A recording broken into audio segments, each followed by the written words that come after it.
नमामि देवं सकलार्थदं तं यं संस्मरन्तः सकलाश्च सिद्धयः सिद्ध्यन्ति कर्मणि अपि यत् प्रसादात् तम विघ्नराजं सततम नमामि। ओ कर्मवीर, तू अपने नए मार्ग पर पहला कदम बढ़ाने से पहले ही इतना भयभीत क्यों है? कोई नया व्यवसाय, कोई नया हुनर या जीवन का कोई नया अध्याय शुरू करने से पहले ही तूने मन में हार की पटकथा क्यों लिख ली?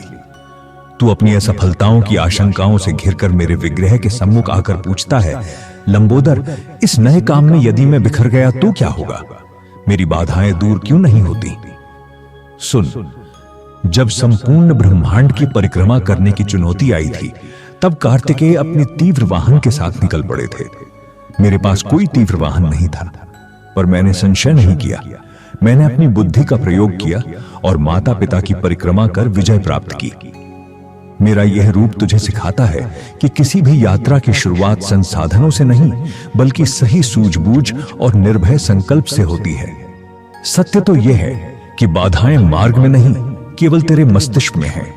जिसे तू असफलता का डर कहता है, वो वास्तव में तेरे अहंकार का भय है कि दुनिया तेरे बारे में क्या सोचेगी। तू भूल जाता है कि प्रथम पूज्य बनने से पहले मनुष्य को अपनी बुद्धि को स्थिर करना होता है। मेरा संदेश स्पष्ट है, जब तू कोई नया संकल्प ले तो परिणाम की चिंता को मेरे बड़े उदर में विलीन कर दे। बाधाएं आएंगी क्योंकि वे तुझे रोकने के लिए नहीं, बल्कि तेरी पात्रता को परखने के लिए आती हैं।